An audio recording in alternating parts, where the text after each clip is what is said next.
Thank you so much for the invitation. It's a real pleasure to be here, and it's really great to see that there are more places like SEEDS, places focused on Eastern Europe, also kind of still active and still operating in other countries, and they're so popular, judging by the number of people here.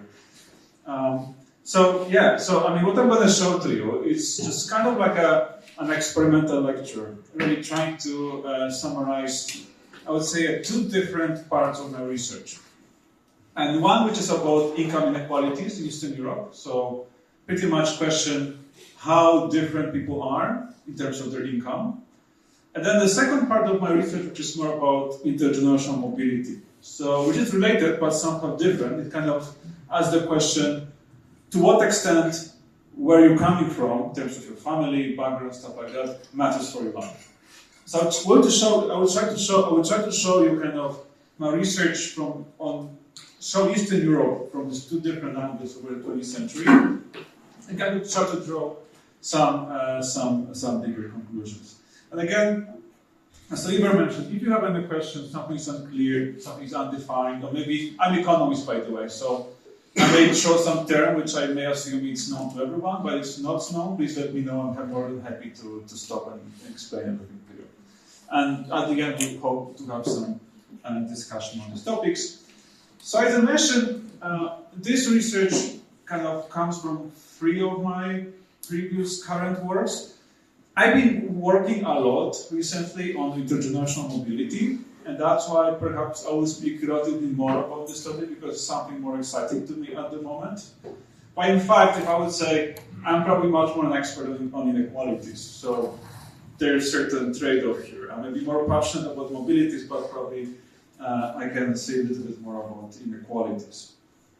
But let me say a few words, and I'm sure I don't need to do it in this audience, but let me nevertheless try to explain to you why is it interesting to look at Eastern Europe, especially other questions on inequalities. So as you may know, former socialist countries, in short FSC, as I call them here, you can actually think about them as countries with experience one of the largest institutional shocks in history.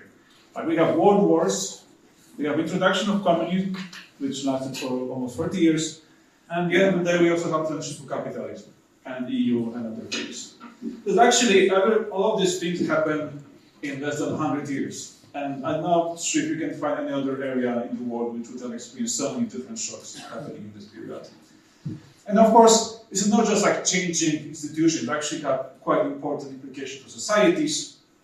We have quite very significant demographic shifts happening over this time. We have migrations, Holocaust happening, demographic change, which completely changed the population structure of this period. We have a very strong trade-driven modernization happening, which allows communists to move those countries from being pretty much agriculture.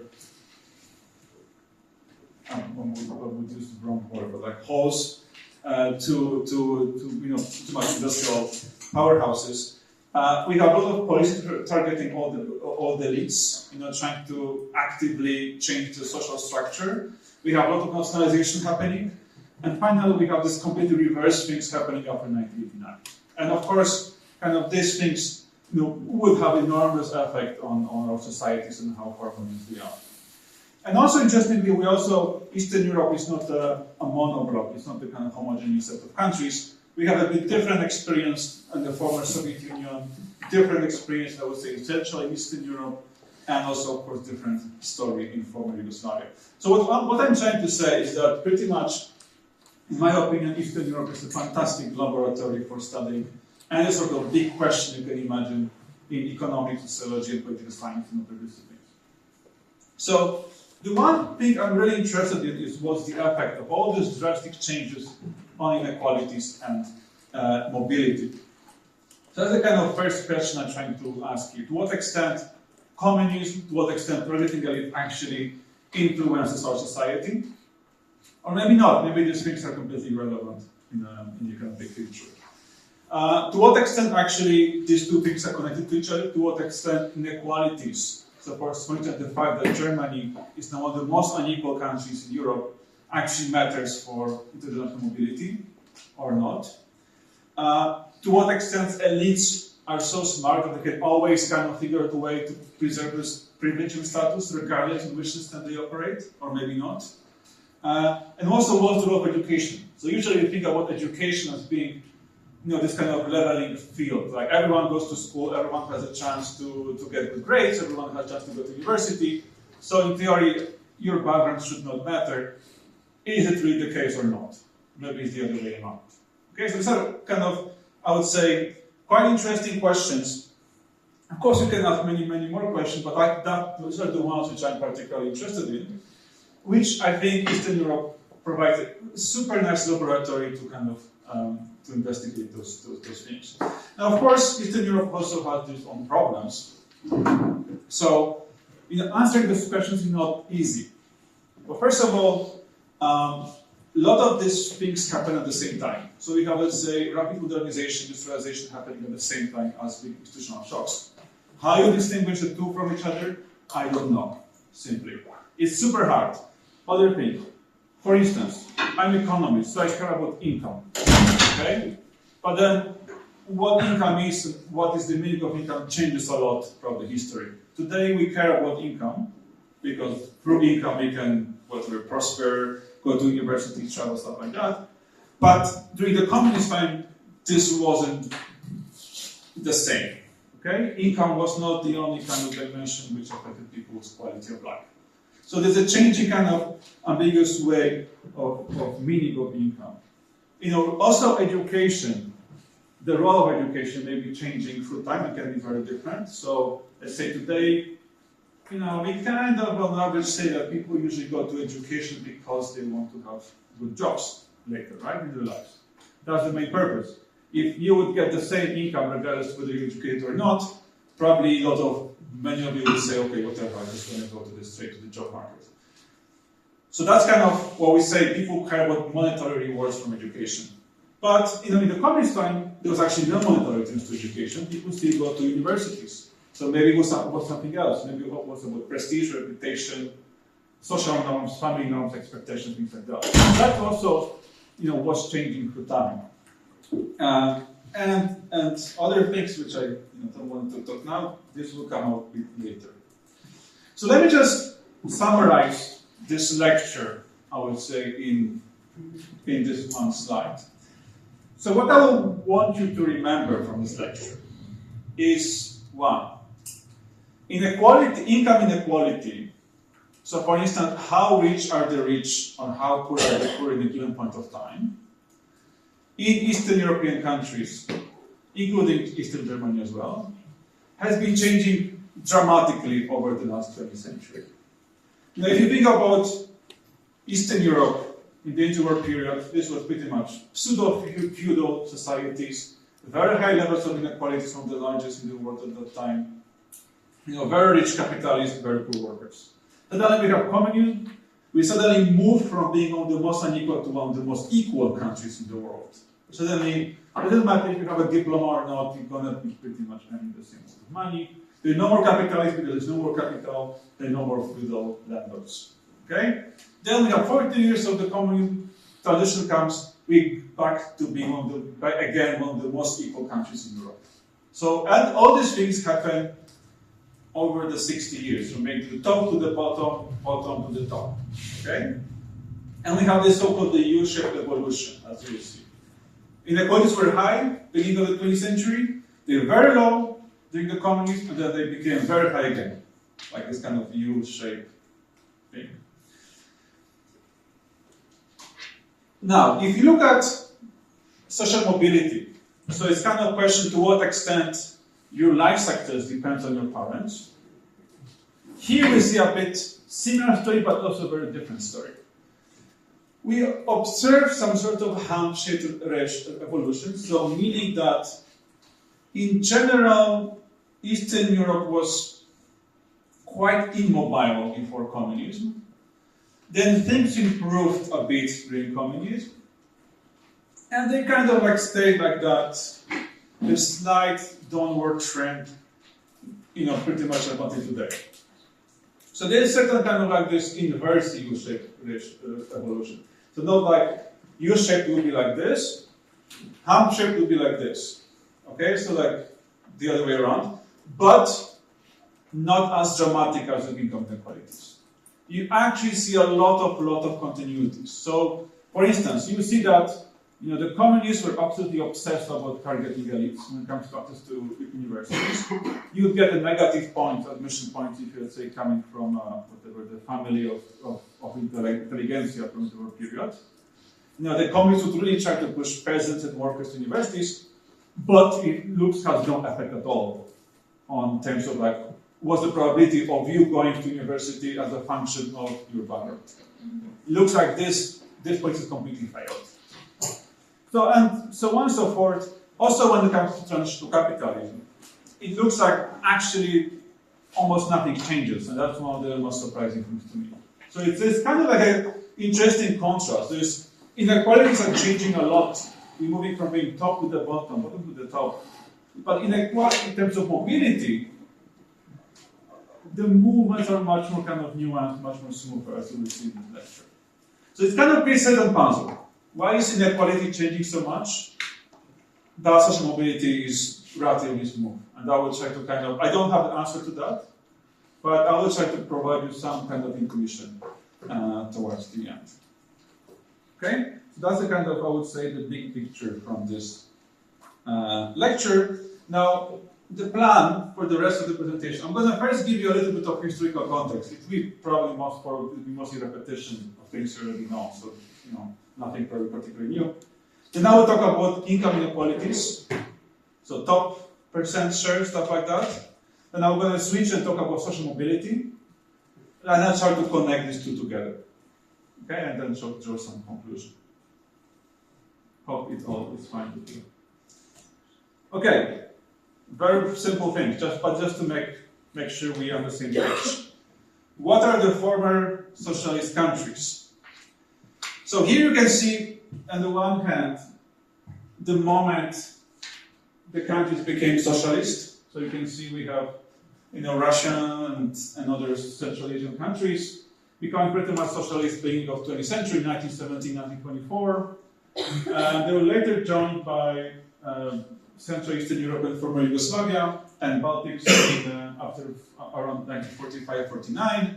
Till we have all the years of communism. Pretty much all the countries become capitalistic in between 1989 and 1992, more or less. Another kind of important point here is after 2004, some of those countries kind of became much more Western-oriented, joined the EU, and the rest kind of are diverging towards the other direction. Right? So this is kind of the timeline. An important thing to remember here is like, I'm going to talk a lot about introduction to socialism, like introduction of communism. Now, this will imply different dates in different countries. So in the former Soviet Union, this will be here, 1917, 20. In Eastern Europe, this will be a bit later, after World War II. And it kind of matters. As you will see, it kind of matters because of other things which happen around the same time. So, how did those countries look before socialism? So, most of those countries were dominated by the empires. They're pretty much, the fields where you have this big, I can be special enough to say, big colonial powers, such as Russian Empire, Prussian Empire, and Austro-Hungarians, and also Ottoman Empire, were kind of, kind of radiating their influence. They're quite ethnically diverse. So Poland, you have Jews, Germans, Poles, Lithuanians, Ukrainians living together, and Russians. Usually, they were not democratic countries. Not even after the independence of those states, let's say after 1918, except Czechoslovakia, most of those countries pretty much, autocracies. And after 1930, we observed quite significant raising nationalism, right? So politically, Eastern Europe, before introduction of socialism, was first of all playground of different external big empires, ethnically diverse. Without democracy and kind of turning strongly to the right side. In terms of economy, pretty much all of these countries except Czechia, really, so Bohemia, Moravia, were agriculture-based, and you will see this in a second. Czechia was actually one of the most industrialized countries in the world at the time, so that would be an exception. But again, most other countries were pretty much agriculture with, quite important remains of the feudal system. Like, it was not a feudal state per se, but it was not necessarily system which was somehow good for the peasants, but the opposite. But also society of very high inequalities. It was inequalities in Eastern Europe were, as high as, let's say, in other countries, in the West, in France or Great Britain. Then, of course, the other thing which happened before socialism in Eastern Europe, but not in Soviet Union, of course, was World War II, which is important because for two reasons. I think three reasons actually.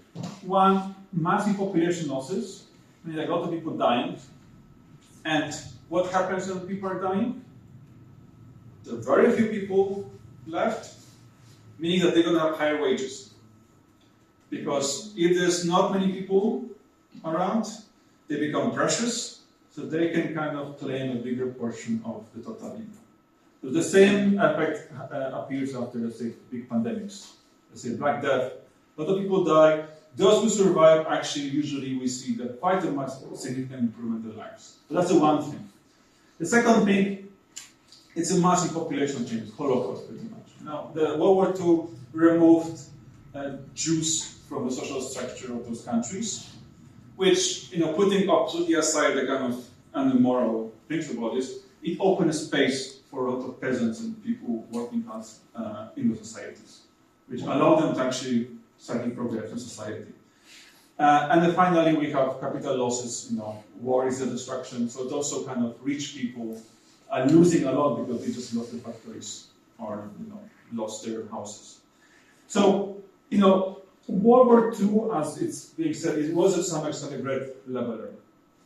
So it was a process which, through destruction, through genocides, the kind of positive side effect of this was that the society became much more equal. But, of course, World War II was not the only thing which equalized the societies, but also the introduction of communism, right? And so here I'm kind of focusing specifically on Eastern Europe, which happened right after World War II. So, in general, socialism, communism was introduced either through revolution, as you know, or through imposed by external forces. When you think about what's the mindset of communists in general, it's kind of like you're trying to perceive society in terms of a class conflict. So you see everywhere, like, oh, here are the capitalists, here are the workers, they are opposing each other, and our role as communists is to make sure the workers are ruined, and we get rid of the capitalists. That's pretty much the framework in which they operated. Of course, I'm simplifying a lot, so don't take it too seriously, but this is pretty much the mindset. The peasants in the system were kind of tolerated. They were kind of considered as a class which is oppressed, but at the same time, a class which could be exploited as well by the communists. So everything was kind of designed to benefit the working class. At the same time, the idea was that, since we're going to introduce the communism, there will be no more classes, the workers will be there in one big class, so we actually don't need elections anymore, everything can be governed by one party, so-called the dictatorship of proletariat, and everybody should be happy and do not complain about it. Okay? So this kind of, the socialists are coming in those countries 45 with this set of ideas, with this framework in mind. And so they started introducing socialism.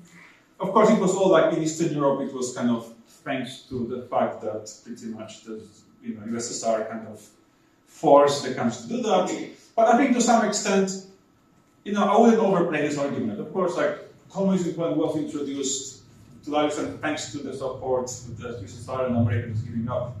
But at the same time, I think after World War II, after Nazi, after the interwar period, which was very exploitative, people would, to some extent, also find this system appealing to a large extent. Yeah. Yeah, I don't mean to break, but I want to ask if it's possible to fix the microphone because it's really distracting that it's turned off and on. Oh, sorry. So what should I do? I don't know. Should I speak? Maybe I don't know. I'm not sure if it's even working anymore. Okay, maybe it's working. It does work, it does not. Can you hear me without the microphone? Yes. All right. Sorry. Okay, so what did the socialists do? First of all, they nationalized private capital. What does it mean? It meant that if you had a factory or a business or big farm, you effectively would lose it. So these things would be taken over by the state through nationalization process with little or no compensation to you. Now it's important because when you think about inequalities, let's say think about Germany today. So you have workers. You can earn your income as a worker, but you can also become a businessman. You can start a company and earn profits. And that's usually the richest people in societies are businessmen. And that's it's true everywhere, but in particular in Eastern Europe and in Germany. Now, if I take over your factories and I will tell you you can no longer own the business, you're effectively removing an option to earn millions through business operation.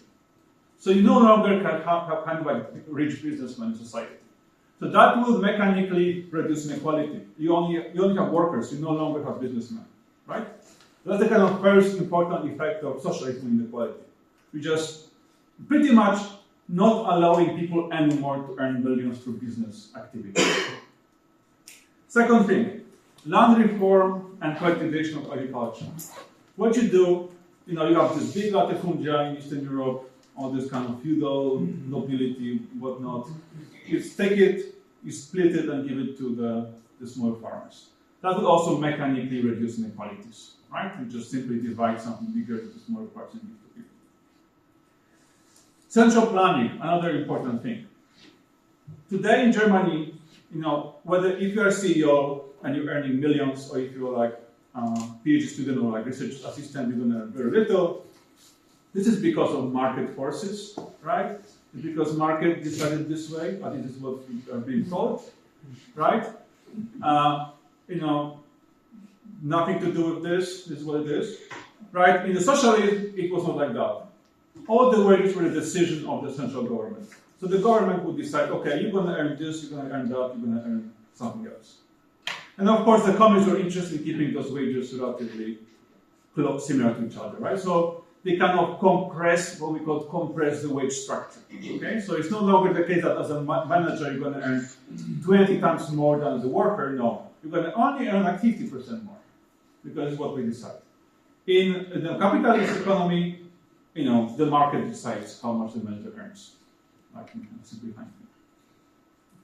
So that's these three elements: removal of private capital, no more businessmen, land reforms, and central planning, so kind of deciding what are the wages, is the main reason why inequality falls dramatically in the kind of introduction of socialism. You will see this in a second in more detail. In addition, and that's also very important, if actually not more important, is that the communists were obsessed about industrialization of the countries.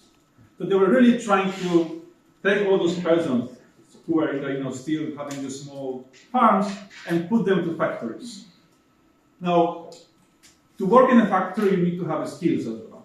So you also need to create a comprehensive education, right? So the communism, should be created with the massive and very rapid industrialization of the country, together with massive expansion of the educational system.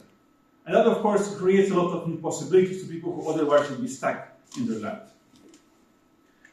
And on the top of this, of course, some which I think people sometimes overplay, but nevertheless it's important. The communists would target the old elites.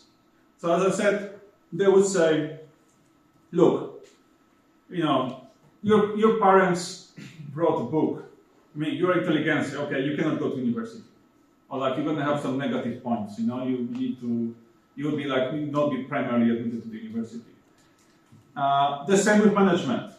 Or your parents, had a university degree, you cannot become a manager in the company.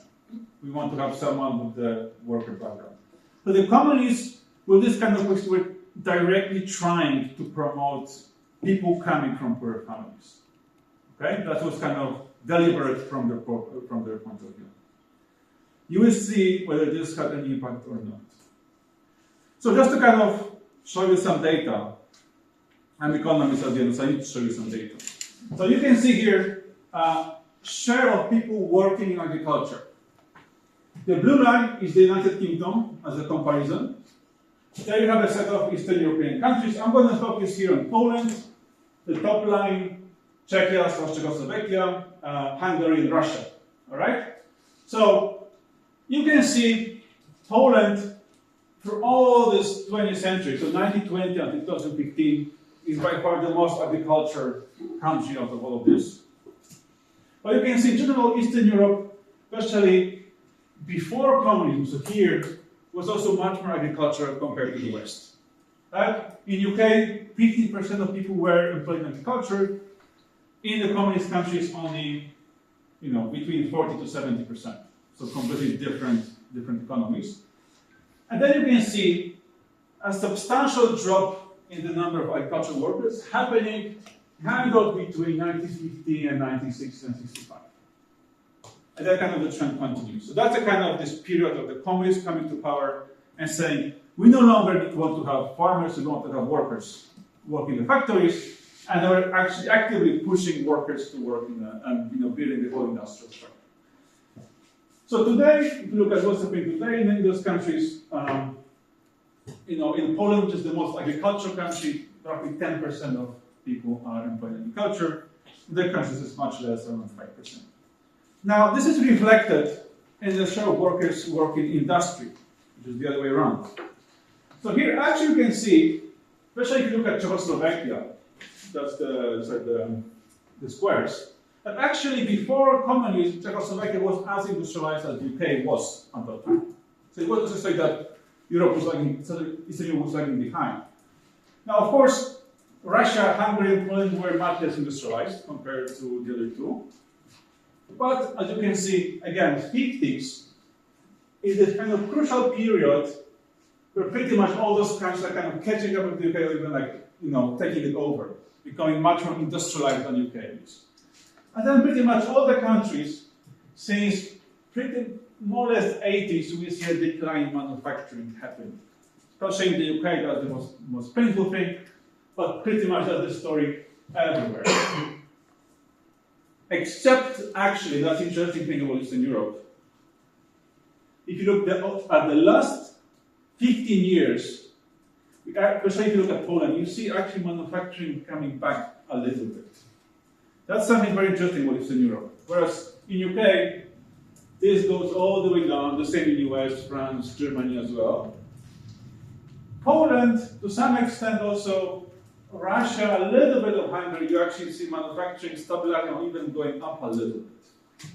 So it's not the same case that Eastern Europe is here following, but that's kind of a different story.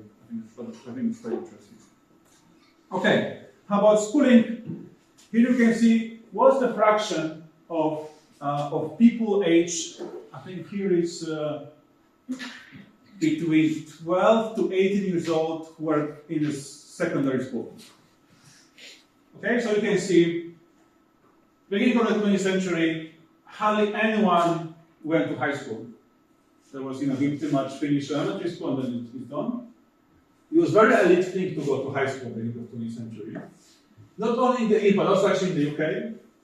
It was quite widely. Although you see that here, UK was really kind of progressing, really ahead. You see more people going to high school in the UK compared to other countries.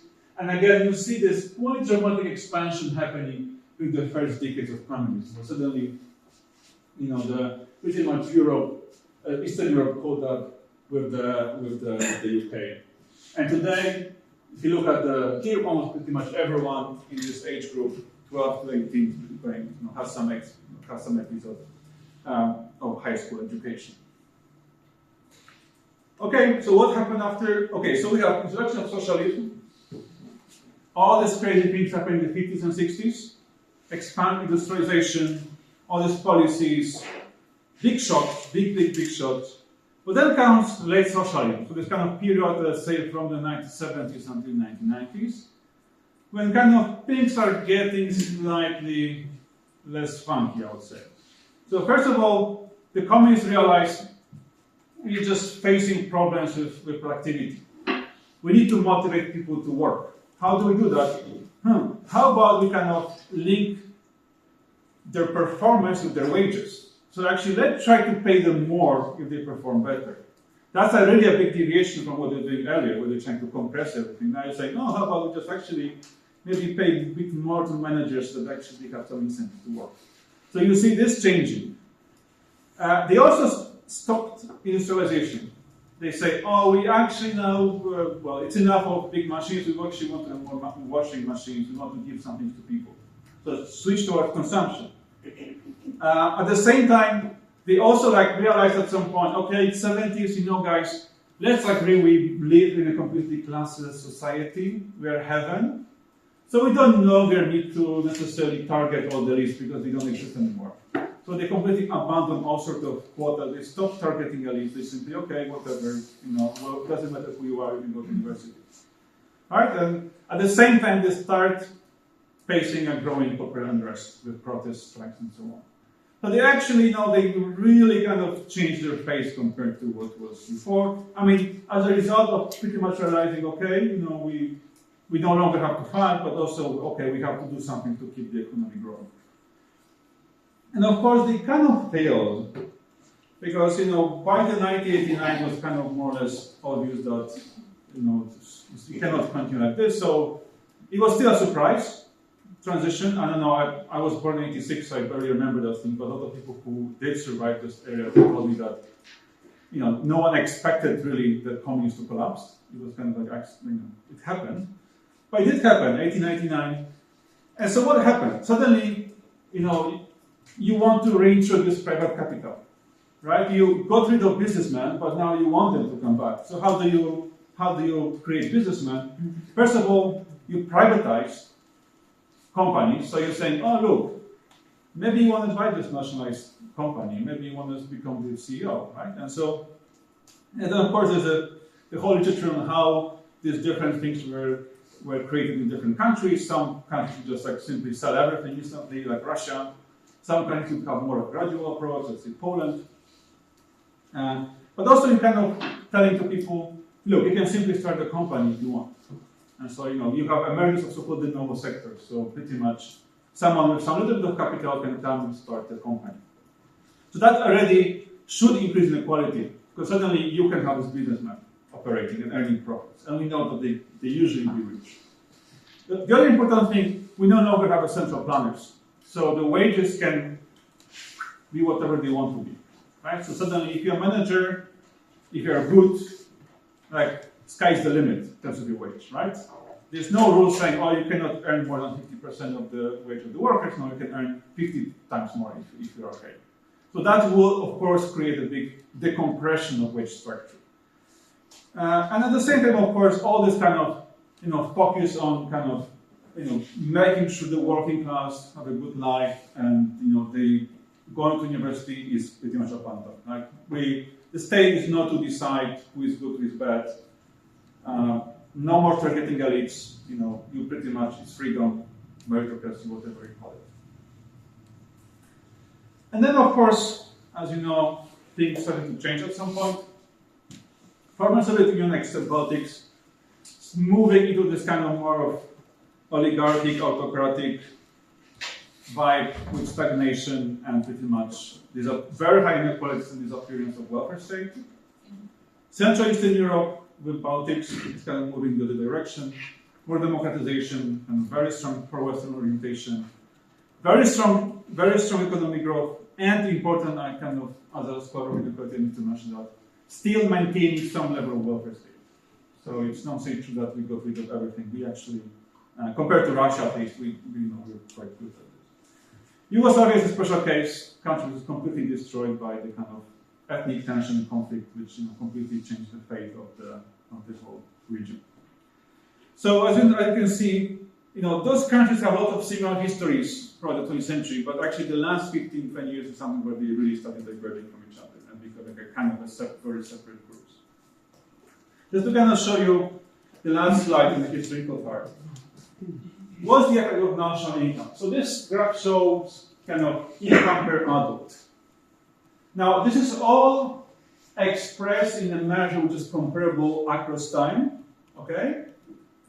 So there's no real inflation here, but also it kind of tries to adjust the difference in prices between the countries. So it explodes and you can get to some sort of like purchasing power of people living in different countries, different times. You know, there's a lot of debate to what extent these figures are fine, but I'm not going to go into this. But I think I want to show you something interesting here. That, you know, pretty much up until 1980, all of the countries, of course, UK was the richest, but all those countries were actually developing quite well. You know, there was a growing gap between the East and the West, but it was kind of like imperial in the 1970s, late 80s. Then there's a kind of 80s where things started to kind of diverge. Suddenly Eastern Europe is just like pretty much staying in one place, stagnating, whereas the West is continuing to grow. Then we have transition. Usually it's going to be a kind of quite significant drop in wages, in incomes in those countries, especially if you look at Russia. It is Russia in 92, up there, in 95. So quite substantial like hit in terms of people's incomes. But then, and that's kind of like I would say the success story of Eastern Europe, Central Eastern Europe, kind of the Poland, Czech and Hungary. Actually quite significant and impressive growth after 2000, especially after joining the EU 2004. And you can particularly see, look at the UK. UK since 2008 is standing in one place. It's actually, you know, the people today in UK are not particularly richer than they were 20 years ago. Now, Poles are almost double, twice as rich as they were 20 years ago. So the last I would say 15 years is the period where Eastern Europe is converging massively with the West. And that's kind of probably the biggest success period, the golden period of this region. But not everyone. Look at Russia, the triangles. Since 2005, Russia is kind of like standing in place, not growing so much. Okay? Right, so that's kind of like I would say through the part of the history of Central Europe. Now, how do these things affect inequalities? Okay? So here I'm going to kind of summarize some of my research, but pretty much, you know, this field has been dominated by economists. Here you have some of the most important names. Interestingly, just to kind of, it's one side about the kind of history of research on inequalities in Eastern Europe. So, we have some research happening in the 1930s, which was actually quite, I would say, pioneering at that time. And then there was pretty much nothing up until the 80s. There was surprisingly little research done on inequalities in Eastern Europe during communism. Now, the reason for that was that, again, you know, the communist government were kind of like, okay, we are the classless society. Why should you study inequalities? I mean, like, do you think we are not classless society? And so, of course, all this research was not particularly welcomed by those countries. Of course, some research was done, but it was extremely sterile. It was kind of like, oh, okay, these are the wage differentials in this country, how they change, that's it. There was no like theory, no commentary, no implications. The only people who did try to do something like this were like some kind of Eastern European scholars who were working abroad. But in general, kind of no one would try to draw any big picture. And that started to change in the 90s after we had these big shocks. And actually, I think the last 15 years were quite interesting in respect. So there's like Philip Novokmet, it's a colleague of mine who did a lot of interesting research on inequality in Eastern Europe, and actually he is one of the main contributors of our knowledge, actually what happened over all these big periods. In Germany, Charlotte Bartels, another great person who did a lot of research on inequality in Eastern Europe. I myself did a lot of stuff in Poland. Okay? Now, this new research, so happening in 2010, is kind of like a Piketty slide. If you know Thomas Piketty, have you ever read his book? So this is kind of what we're all aspiring to be. We want to be the Pikettys of Eastern Europe. But we're kind of trying to pretty much follow kind of his tradition, his way of approaching things. Now, the interesting thing about the recent literature on inequality is that because we're using much better data than the previous studies, we're actually changing a lot the perception of inequality in Eastern Europe. And I'm going to show you in a second. We managed to kind of convince, I hope, people that the inequalities are much higher than people have code they are. I'll talk about it in a second. So how do we measure inequality? So, back in the days, to figure out what is the level of inequality, you would have to go and talk to people. You have to have a survey. You have to, let's say, randomly draw 10,000 households, go to each of them and ask, okay, how much do you earn? That's it. And then you collect the data, and you do some fancy statistics, and you get like, oh, whatever. Let's say the difference between the richest and the poorest is like the factor of 10. Okay? That's great, that's how we measure inequality, but there's one big problem with this kind of data source. Tell me, what's the likelihood that you will capture Elon Musk in such a survey data? Or who's the richest German now? I don't even know. Sorry? Elon Musk, I guess. Yeah, but German. Yeah. Sorry? Or BMW or something. Yeah, or even like think about this like CEO of like Siemens, doesn't have to be some richest. The probability you're going to capture these people it's extremely low, almost impossible. Because at the end of the day, you're going to draw 10,000 people. And anyway, they probably don't live in Germany anyway, they live somewhere else.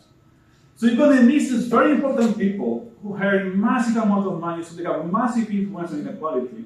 But because you don't observe them, you'll not have them into your picture. So your vision of inequality will be, oh, Germany is a quite equal society because, well, there are no rich people here. There's some poor, there's some middle, there's some high wages, but it's not massive. But the conclusion is because you don't observe the richest ones. And those richest ones have much bigger effect on inequality than the kind of mediocre ones. And that's the problem.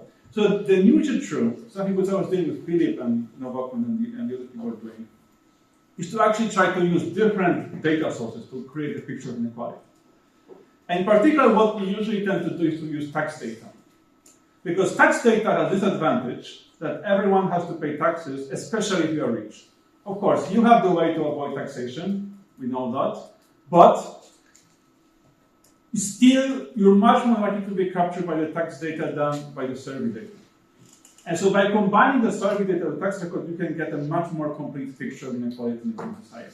But then I know, actually, because Elon Musk must pay some taxes, I can figure out how much he's earning. Right? So I can actually have him in my picture of inequality. And once you do this, actually it turns out that inequality are much larger and much more significant than we previously have thought. So just to give you an example, in Poland, the perception of inequality up until 2015 was that we are a country of like low inequality, nothing really to worry, everything's fine, it's like not growing, stable, we are like perfect. It turned out it's not the case, because we're not capturing the rich. If you capture the rich, it turns out that Poland is one of the most unequal countries in Europe. Moreover, the inequality has been growing since 2004. And that was a big shock. So that's why I think these things are important. That's why they also are changing a lot as we kind of get more data and we kind of do more research. Now, what people usually have done is to use so-called top income shares. So pretty much the story is that, have you heard about top 1% income share, this measure? Right? What you do, you take 1% of the richest people in society. Let's say how many people in Germany? 60 million? 88. Sorry, UK 88. So you take 1% out of 88 million is 880,000 richest Germans. And you ask the question, if you take this 1% richest, how much total income they earn? So for instance, in Germany now is around 13%. So 880,000 richest Germans earn 13% of total income available to society. Okay? That's the kind of measure which Piketty popularized and is widely used. Now, there's good reason why we're using this measure. And it's not because it's also like illustrative and gives you some idea of how rich are the rich. Also, it's easy to calculate this measure in a very long time horizon. So you can actually estimate these things even in the 19th century. Because it doesn't have a big data requirement. If you ever heard the word Gini coefficient, for instance, another popular measure, constructing Gini is much harder. It's usually impossible to construct Gini before 1950, because we don't have enough data. Top income shares are much easier to construct, that's why you can kind of have this nice consistent series spanning the centuries. So let me show you this. Let me go straight to this thing. So this shows the top 1% income share in Eastern Europe and UK again. Since 1900, pretty much until 2015. So what can we see here? First of all, let's look at Russia. These are the triangles, okay? Russia was quite unequal in 1905. To the top 1% richest Russians in 1905, they earn around 17% of total income. That's a lot, okay? Then we have revolution, and where we are in Russia here, around 4%. We still have some inequalities, okay? Communists were not, they were not trying to equalize everything. We still have inequalities, but much smaller than before, right? We moved from 70% to just 4%. So it's a dramatic reduction. At the same time, in other European countries, which at that time were still kind of, this pre-feudal before communism, you see inequalities also quite significant. For instance, Czechia was around 15%, Poland was around 10-15%. And to give a comparison, in UK, at that time, we were also speaking about something between 20-16% total income going to the top 1% the richest. Okay? Then what happens in 1945? World War II, again, remember, great equalizer. But also on the top of this, we have introduction of communism, so removal of income from business, wage compression, and targeting the old elites. What happens to the top income shares? Everywhere in Eastern Europe, Poland, Hungary, and Czech Republic, they went down from around 15% to around 4 or 5%. So kind of joining Russia.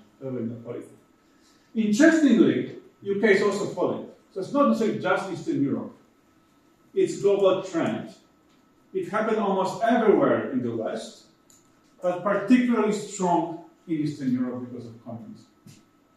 And then we kind of have this super low levels throughout the whole communist time, and then comes 1989, a massive jump in equality because of the transition. Czech and Hungary are relatively equal today, so like top 1% gets around 10% of total income. That's kind of the level of Sweden, more or less. Poland is a country which has the level of inequality the same as in the UK today, and Germany, by the way, Germany would be this very similar to the blue line. And Russia is just like different world. Top 1% in Russia, earns around 20% of total income. That's more or less the level of US, if not more. I think the most unequal countries in the world is like South Africa, and like Arabian Sea, that would be around 25-26%. Okay? That's very interesting because you can see that also these kinds are very similar. But like it's interesting to see how different transitions led to very different outcomes, right? Poland, Czech Republic, Hungary, quite moderate level of inequalities. Poland, I would say a bit worse. Russia, a very different story. But what you see is this very characteristic U-shaped evolution. It was high, then it was low, then it was high again. Yeah. I have a question. I mean, the picture of post-war communism is quite interesting. So we know that there were people that were experiencing privileges that had, I mean, from historians mostly, not from data, that had Swiss bank accounts, that were extractivists, that were using the benefit of bureaucracy to accumulate private wealth. And these are actually the people that ran the show, particularly in the post-Soviet countries, also afterwards. After the, I mean, many of them at least. So, yeah, I mean, if one looks at these graphs and oh, perfect, communism, really cool, equal, right? Well, then why do we get rid of it? I mean, it's just playing the devil's advocate. I mean, you have to remember one thing here. This is just about inequality, right? It's not, doesn't tell about growth. Because, it could be the case that it's true, let's say that poor people in Poland are getting today relatively much less than they used to get from the growth. But because the country was growing so much faster, they're still much richer today than they used to be. That's the kind of one comment to this. So of course, doesn't mean that these people here in Poland, like people are necessarily worse off than they used to be. And the problem with the communism, and actually the problem with today UK, and probably in Germany soon as well, no growth creates a misery, and people are upset about this. You need to have growth to improve living conditions. And this is where I think communism eventually collapsed. They just couldn't create this. So you mentioned this power at the beginning, but what I always find so interesting and striking are kind of two arguments. One of them being, so obviously we do see this U-shaped curve in Central Eastern European countries, but in a way, right, it doesn't really capture inequality of consumption in those countries, right? Because you know, what is the meaning of income? Like communist Czechoslovakia, right? It's obviously not a perfect reflection of what you could buy with that income, because a lot of privileges were granted or could not be bought with money, and then obviously in later stages, especially in Poland, right, money became a bit obsolete. That's one thing. And the other thing, which I also think, and I mean, this is fascinating. It's just obviously not captured in a graph. I mean, all those papers from like Claudia Senek and all those people who say it does matter to whom you compare yourself in terms of your income. So not the absolute, but the relative level of income matters. And so, in this sense, it's kind of interesting to bring that perspective into this picture, right? Because in communism, it's consumption, the relative consumption that matters, right? But not the income. So, although you see the same kind of pattern for the UK, the interpretation might differ, no? Like, it's... Yeah, absolutely. No, absolutely. And I think I will kind of use, in a second, talk about mobility. I will show you a very different picture for mobility. And then it kind of speaks to a concern. So the first concern Piotr brought is like, to what extent income tells us anything about economic situation of people in the communism, right? I mean, pretty much like, we all kind of earn the same money, more or less. But then, like, of course, if I was like working as a dignitary, I could access whatever, I could buy cheese, I could like, buy bananas and bread. Whereas if I was a worker, probably I would just be able to buy some, whatever, 1 sugar a year, right? So I had money, but I couldn't spend it. So that's a really interesting and long debate on that topic. What extent actually income mattered? So I'm not going to defend this too strong. So I would say this is one way of looking at this, but of course, you need to have a multi-dimensional approach. But there's actually a lot of people who would still defend income as still one of the most fundamental things affecting quality of life in the country. So for instance, Branko Milanovic provides a lot of argument, and Atkinson as well, argue that, for instance, they were this kind of research actually comparing level of income and level of consumption under communism. And they actually find that level of income explains around 80% of the consumption. So still, I agree with you, there's still a kind of residual, which, you know, can be very different, but still you would argue that it's still maybe single most important thing. Maybe less important than in capital, but still that's quite important. But we can talk about more later if you want, because I think that will take half an hour. So I don't want to kind of. And your second question was about the relative. Yes. Yeah, and let me talk about mobility, because it's kind of a little bit close to this direction. Okay, I just pretty much told this. So let me just now move to another way of thinking about society, which is not inequality, so how much you have versus how much some other have, but through the lens of social mobility. So trying to ask the question, to what extent it matters for your life where you're coming from. And that's something which, whereas inequality was dominated by the economists, with the economic subject, actually research on social mobility was almost exclusively domain of sociologists throughout most of the period. And actually, unlike inequalities, there was a quite big research on social mobility in Eastern Europe happening at that time. Here you have some kind of the most important names in this literature. Probably the most important center for research on social mobility was the Polish Academy of Science, Hungarian Academy of Science, people in Utrecht and in Oslo. And this, so Poland and Hungary is by far the most research when it comes to social mobility. There was very, very little research on Soviet Union, unfortunately, because the Soviets did not like this topic. So for some reason, like Poland was not okay with social equality, but it was okay with social mobility, and Soviet Union hated both. So we don't have much research from Soviet Union on social mobility, but we have a lot in Poland and Hungary, which is great. Now, the funny thing about those guys, they were like hardcore sociologists, but actually they were extremely quantitative. And funny thing to me, as economists to learn, was that actually they were using methods which are way more advanced than I would ever imagine. You know, they're really using complex models, statistical methods. To the extent that I was even shocked myself, I couldn't understand some of the things they were doing because it was like really advanced econometrics. And they were quite internationally connected, so a lot of those guys would actually work a lot with the big names in the West. So there was a big kind of intellectual action in East and West, this is the domain. And also, unlike research on inequality, which is kind of purely empirical throughout the communist time, actually those studies would always focus on big theories.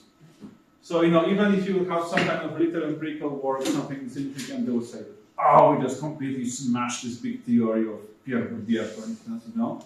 Like, it is like, they would, to the extreme, they would just always claim that they just already defined the whole field. Which is satisfying to read, but that's just nice because they always put the research in a very big context of theory, which I appreciate a lot. I'm going to skip this for the sake of time. Okay, so what I'm going to show to you is it's my reading of the literature. So over the last year, I was kind of doing a big review of this topic. So behind each of this claim here, there are like tens of papers. So you have to kind of trust me that what I'm telling you is not just made up by me, but actually has some scientific background behind. Now, the reason why literature is harder to summarize because each of these papers would use a big different method. So it's very hard to kind of boil down everything into like some comparison. That's why you need to kind of more about creating a narration story. But nevertheless, so again, what is social mobility? So it's pretty much relationship between who you are and who were your parents. Okay? So there are two concepts in sociology and economics. One is called absolute mobility, which pretty much means what are the chances that, let's say, you're going to have a higher education than your parents? Okay? So to what extent you're better educated than your parents? Or what extent you have better occupation than your parents, or you have higher income than your parents? Now it's absolute because it kind of depends on whatever is happening in society. So let's give you an example. Let's say we suddenly expanded education. Like we provided free high school to everyone. Then of course, kids will always have higher education than their parents, usually. Because the parents, they don't have access to the schools, kids have access to the school. Okay? So a lot of these modernization processes, such as industrialization, expansion of education, usually leads to a high absolute mobility. Usually kids have somehow better than their parents. Now, there's then something called relative mobility. Relative mobility is a bit different. It tells you to what extent the fact that you have higher education depends on who your parents were. So in other words, if you take two people, me and Piotr, let's say. Piotr is coming from like a bourgeois intellectual family, like family of professors, stuff like that. I'm like coming from like village peasant workers. You know, we both of us may be better educated than our parents because we have access to better schools. But it still could be the case that probability that Piotr will get the Nobel Prize, it's much higher than me, because his parents are much better professors and mine are just simple peasants. It's about probabilities. It's like, what's the likelihood of me achieving a life success as a function of my parental background? And it's a little bit different. So it's not, and this thing is not automatically affected by these big societal shifts. So if I expand all education to everyone will go up, but still you may see that kids coming from better families may end up still relatively higher than those coming from the poor families. That's the kind of what's captured with the relative mobility. Is that more or less clear? Or okay, fine. So, what do we see? What happens if you introduce communism? Again, system which is, first of all, expanding industrialization, education, targeting the old elites, slashing inequalities, having the slogans of equity on their banners, stuff like that. So, in general, we see growing mobility, especially for occupation. So we see that indeed, kids coming from poorer backgrounds have relatively higher chances of, let's say, ending up with a good job compared to before the communism. So there is it looks like society has become more mobile when it comes to occupation. Whether you work as a blue collar or white collar worker, this becomes more open. Okay? To a large extent, the results are driven by the fact that you take these peasants, which are very bottom, and you push them up. Either through industrialization or through collectivization. And the reason is that when you collectivize, usually peasants hated that. So a lot of peasants would prefer to go to the work in the factory than to be collectivized. And finally, and I think that's kind of something unresearched, but that's my hypothesis, is because you remove the Jews from the society. So then you have this struggle society which is open, which people put from the bottom to populate. And that things would kind of allow people from coming from the bottom, so the peasants, to actually relatively get to better jobs, more skilled, and possibly get better life outcomes. That's occupation. Now, interestingly, if you look at education, so what's the chances that you're going to end up in a university if you are coming from good background versus the poor background? That did not change at all. That's one of the most surprising results of the So in some reasons, the elites from the interwar period completely managed to shield themselves from all these crazy policies. And I think that's a really striking result. So a lot of hypotheses why it happened. So there's some evidence showing that if you remove property from someone, from nationalization, you actually, let's say you are just rich landowner, this capitalist from the interwar period.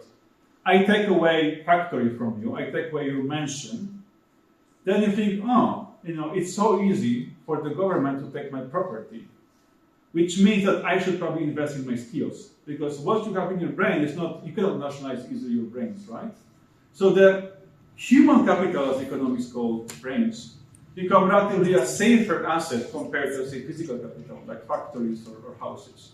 So the story is that those old elites, they saw they are losing physical capital, losing factories, losing mansions. So they say, God damn, we need to now invest in education for children, because only through this we can make sure that they will kind of keep their status.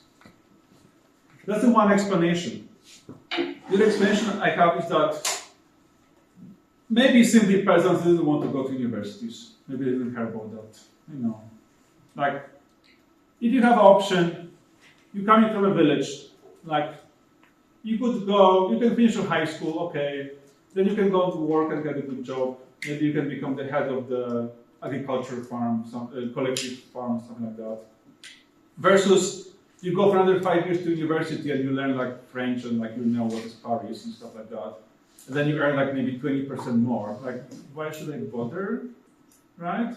So maybe there's actually not so much of need from the worker side to get this higher education. That's why, but if you're coming from kind of, if your parents are professors, then you may have a different calculations oh shit, my grandfather was a professor, my father is a lawyer, so we also try to get a university degree, although maybe it doesn't going to give me so much income, but it's a kind of a family thing, So that's why I think when it comes to education, the communism actually didn't change much. Because somehow either workers were not interested in that, or the elites were so good at actually still playing the system. Okay, then. Okay, I don't need to scream anymore. Okay, I'm just going to speed up a little bit because I think we have 20 minutes left, and I still. Okay, so let me just go very, very quickly.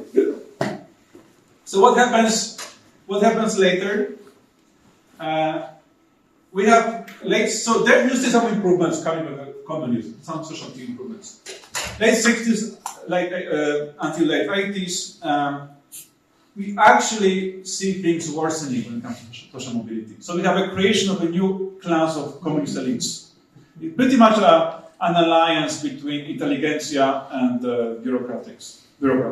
Just to kind of quote Istvan Szeleni, like a very famous sociologist working on this topic, he kind of described communism as a system in which which was a final victory of intellectuals over workers and capitalists.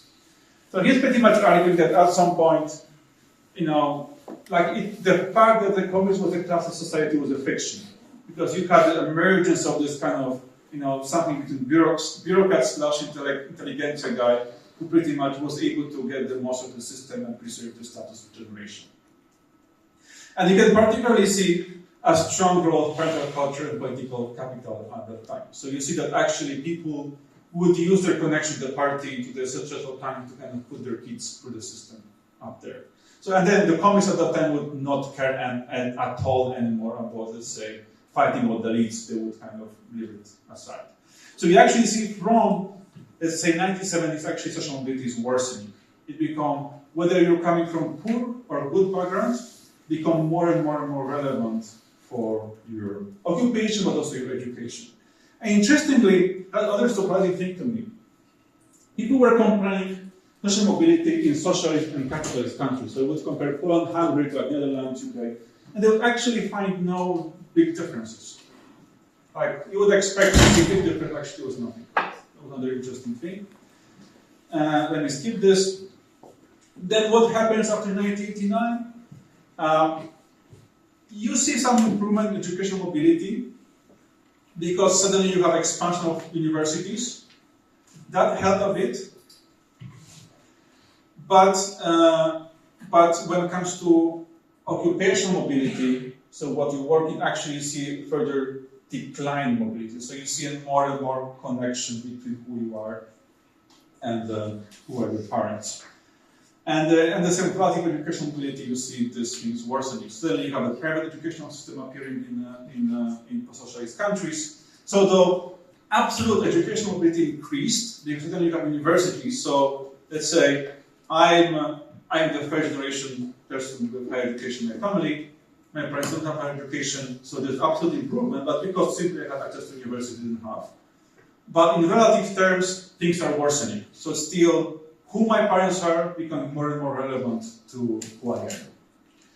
And interestingly, now you see also a lot of evidence of socialist elites becoming kind of the new rich in the new system, particularly in Russia. An other interesting thing we found here is that if you compare different post-socialist countries with each other when it comes to social mobility, and that's one of the most surprising things to me. Remember Russia being by far the most unequal country when it comes to income inequality. It was like 20% of income going to the top 1% richest. When you look at social mobility, they are one of the most open and more fluid societies in Eastern Europe. So it's the completely opposite. Very unequal when it comes to income. When it comes to mobility, actually quite mobile, quite open. On the other hand, you see Poland and Hungary having whatever moderate, low level of income inequality, but actually are very, very immobile societies. So it's kind of very different patterns, which is quite interesting. Still, in general, on average, there's no systematic difference between the West and the Eastern Europe when it comes to social mobility. So I think that leads me to a puzzle. To a puzzle. So, have you ever heard about Great Gatsby curve? That's a kind of like a thing which was popular in economics a few years ago.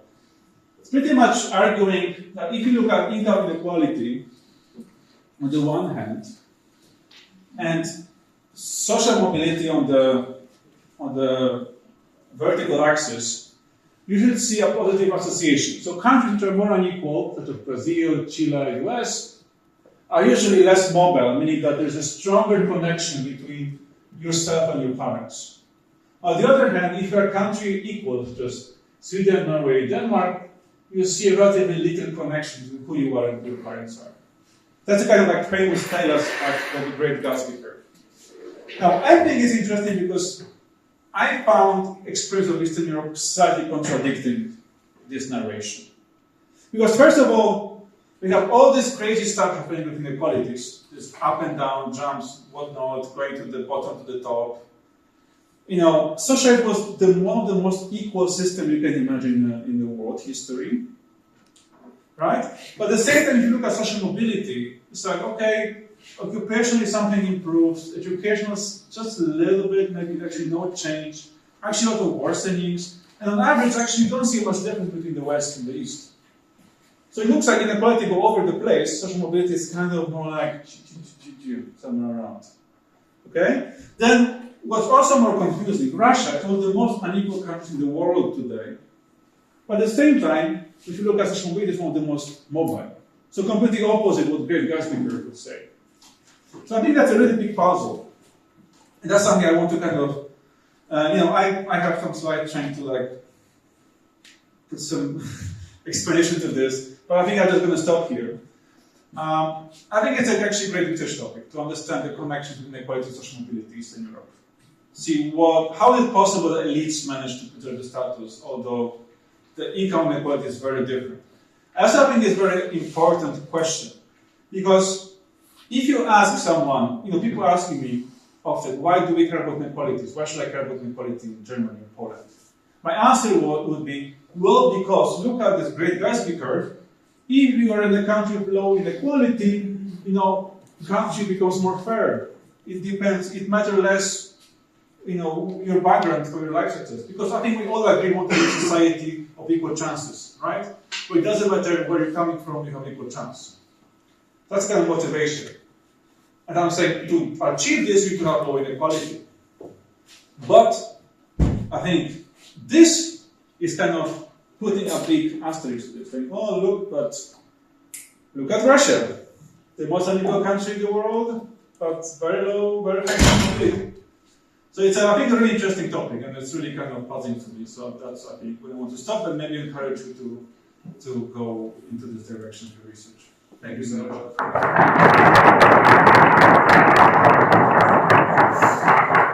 now we would like to open the floor for questions. And Pawel, you can moderate your questions directly. So please, do you have any questions? Yes, please. Thank you very much for a very interesting lecture. I have a question that is relative maybe at current times. Could you please elaborate a little bit more about the effects of displacement and wealth accumulation on the levels of inequality? Because currently we have several wars, displacement of people. How do they does this affect inequality? And also, could you please, maybe I missed it, but could you please elaborate who says that Russia is quite mobile? So there's actually a lot of research on. I'll start the second question. Mm-hmm. So there's a lot of sociological research on this, especially people from. I can give you specific names if you want. I really want, because I'm yeah. So there's one, and I would disagree because perhaps you know this Tamila Lankina's recent book, since it was based on London School of Economics. Have you heard of? Which one? Sorry? Tamila Lankina, The State Origins of Democracy in Russia. No, I haven't. It's very relevant to this presentation you made. It's about that she argues that actually socialism didn't level social classes in Russia. They keep reproducing to this human capital and cultural capital that former bourgeoisie and merchants had. And she is arguing that Russia was not. No, I mean, I'm not going to defend. I'm not a specialist in Russia, but I mean, the problem with Russia is that we literally have no research on social mobility in Russia during 60s, 70s, and 80s because no one would collect the data. So there's a big gap. So the only thing we know about Russia is really kind of what would people do recently with the survey data. But there's an entire group at Oxford with Pawel Bukowski, Goldhor, Gugushvili, that's the guy, Paskov, who actually do this kind of big cross-country comparison of mobility in Eastern European countries. And again, how they define mobility is exactly to what extent your education can be explained by education of your parents. If the larger extent means that society is immobile, if the very low extent society is mobile. So they kind of show that in Russia this connection is very weak. And you know, I cannot defend or like argue against. I just say also was kind of against completely my expectations. But that actually was something which I found in like 20 papers. So it's not just yeah. So it's not something which is just like coming on one. It actually comes out with all different data sets and also different researchers. Yeah, but I wouldn't maybe overstress because it's just looking at occupation and education. People have a look at income. So relationship between your income and your parental income, because that data is much harder to get. So maybe there we would see a much different pattern. So that's something. And the first question was about... I can elaborate a little bit more why I touched upon this topic of displacements and wealth accumulation, because I'm not specialist in social inequality, but I want to become one. And I just started to read this literature, and I found that recently wealth accumulation is more important for estimation of inequalities than income. And this is why, because the capital, rental on the capital adds more inequality between people these days. And this is why this wealth accumulation important. And displacement that we are now witnessing, especially people from Ukraine to Germany, for example, how these big movements after World War II affected. Have you come across some literature on these topics? So, was this important? You mentioned it. It is important for sure. I mean, I think so. I think you're right. Well, so I was focusing on income inequality, right? So income is what I received as a wage. Now we also have wealth. Wealth is what you have accumulated throughout your life, or you have received inheritance, right? So that's your house, whatever your savings. There is no one-to-one connection between income and wealth. It's easy. Naive answer would be there is countries with high income inequality are also going to have high wealth inequality. But actually, it's not always that simple. For instance, a great example is Sweden, which has a very low income inequality, but actually one of the highest wealth inequalities in the world. I think in Wellcome is this family of Wallensdorfs, I think, like one family which owns like the almost entire industry. Like extremely unequal in terms of wealth, very equal when it comes to income. And so I think it's an open question, which one affects people's lives more, I would say. I think both are important, but I think it's taken ongoing research in economics, particularly like on which one should we focus more. So I'm not going to kind of try to push one off from the other. Now, the role of migration. So displacement and loss of the wealth. Yeah. I mean, so the one research I know on this topic is actually looking at the post-war War II displacements, which argue that something similar argument I was making earlier. If you have to leave your home and land and everything, and probably your assets in factories, and go somewhere else, you kind of realize that, well, maybe physical capital is not the thing we should invest in. So you can see that they kind of more likely to start like investing in education, for instance. Because, again, nice thing about brains is that they move with you. So even if you're displaced, you still have some skills, right? So there's kind of, you see that one interesting thing about displacement, people are starting investing more in education as a result of displacement. That's a kind of one kind of thing came to my mind. Now, when it comes to, let's say, the wave of refugees, Ukrainians, let's say right now, we don't know yet what the effect of inequality on that. But because on average we know the Ukrainians are much poorer than, let's say, the rest of Germans or the rest of Polish population, what happens suddenly you have an inflow of like millions of poor people, which will mechanically increase inequalities. So if I would have to take a guess, I would say refugees mechanically, this is a mechanical effect, just you adding more poor people to the group. That will expand inequalities in the countries. But I'm not a specialist in this. That's kind of more like my overview question. It's maybe a broad topic or a broad question. I'm really not an expert in economics, and I think you partially answered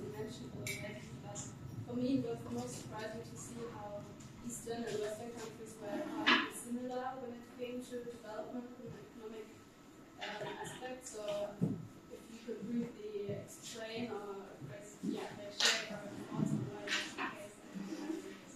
Yeah, that's a great question. That's pretty much, I mean, if you could go back to this graph of top income shares. Again, you see the funny thing is that actually UK is not that different from the communist countries, right? Compared to the rest, although, it had nothing to do with the communism. Now, so that's a kind of, I would say, famous Piketty's contribution to science. So he is kind of the first one to realize this, that if you look at a lot of Western countries, you would see this U-shaped evolution. Not as dramatic as Eastern Europe. Eastern Europe is much more dramatic, it's more discontinuous. West is more smooth, but still you see this kind of dip. So that was kind of interesting contribution because up until the 1980s, have you ever heard about the guy called Simon Kuznets? He was a kind of Belarusian-American economist, become very prominent in the 1950s, who actually came up with this theory that inequalities will always fall as countries are developing. So he kind of had a scientific observation that as countries become richer, the inequalities fall. And that kind of comes from this part of the graph, kind of.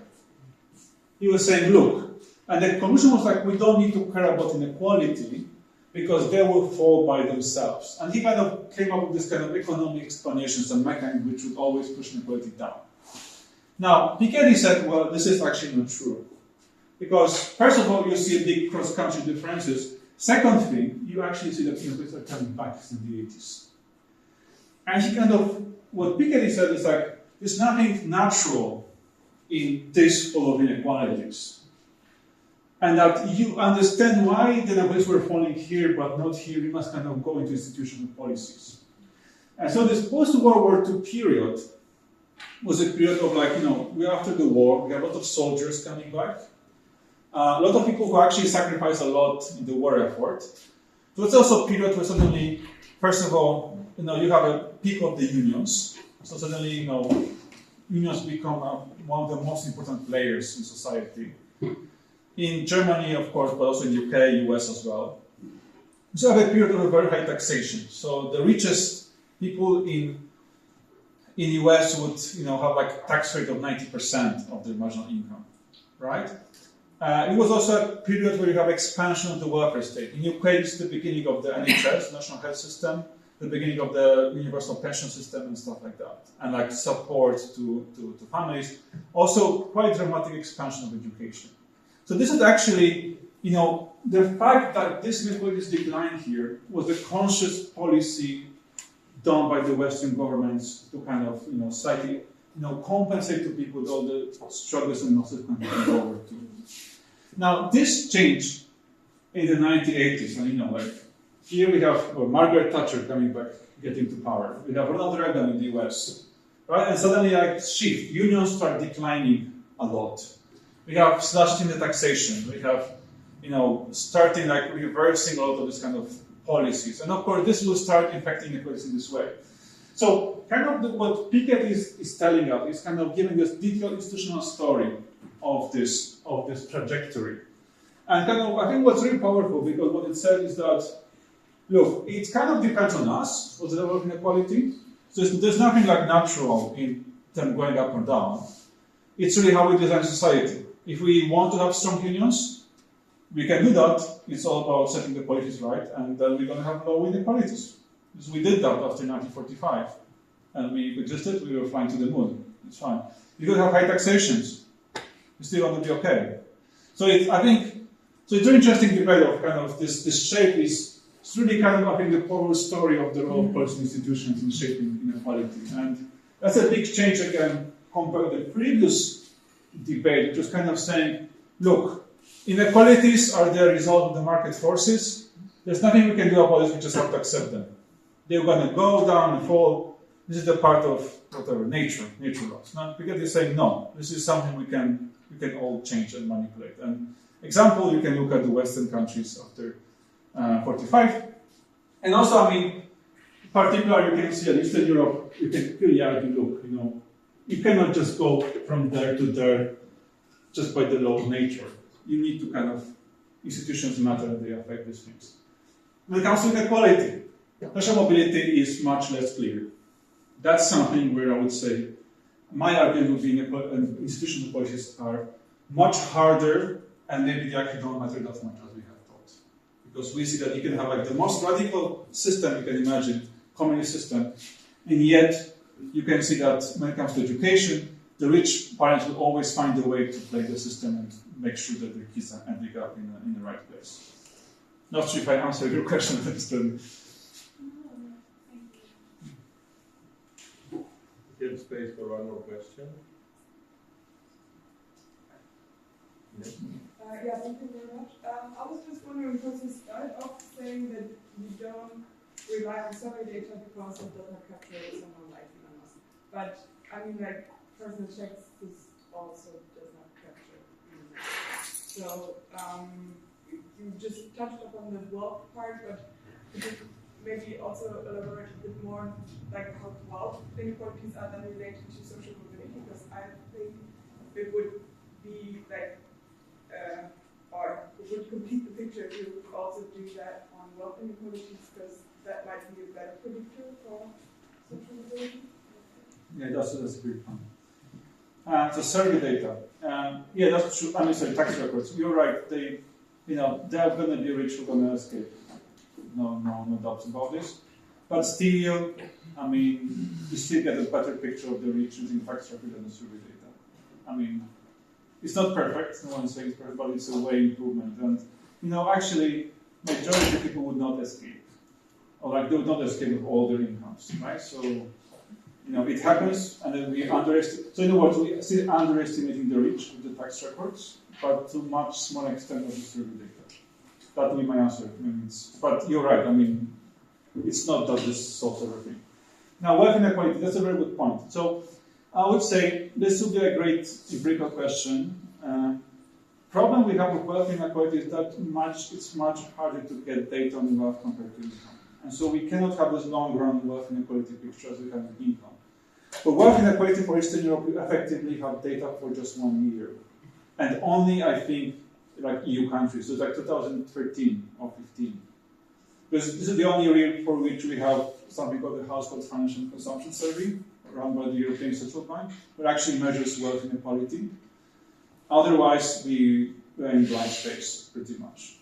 And from this survey, what we can see that Eastern Europe is not particularly unequal when it comes to wealth inequality. It's like in the middle of the European scale. I don't know if there's anything on Russia, to be honest. I would expect Russia to be also quite unequal when it comes to wealth, just judging by whatever the size of the oligarchy of the country.